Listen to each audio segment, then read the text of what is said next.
Yah hoyong makan sareng naon ayeuna? Terserah we Bu, sareng naon wae gesok. Sidikan bararingung ieu teh nya. Aya nu sami teu ibu-ibu di dieu carogena lamun ditaros bade masak naon teh jawabna terserah. Benernya ayeuna mah tibalik. Pan ari baheula mah keur bobogohan si ayah nu sok nanya, "Neng bade jajan naon?"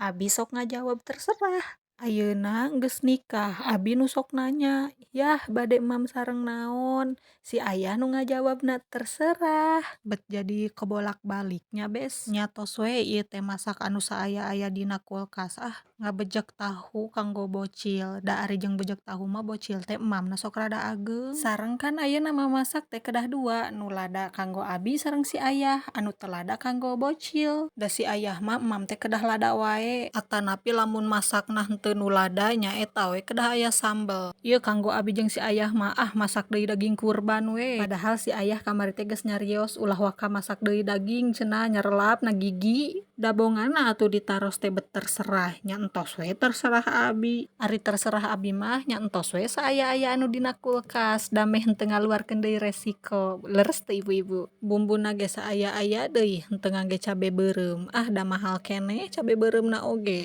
Wiosnya yah nu penting mah karaos we eta asin sareng gurihna.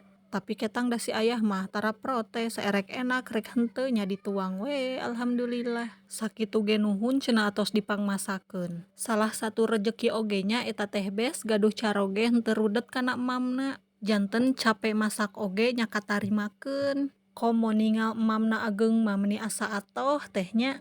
Meskipun nuju horea masak tapi tetep masak. Selain alasanna meh hemat nyaeta alesanana alhamdulillah katampikeun ku nu janten caroge.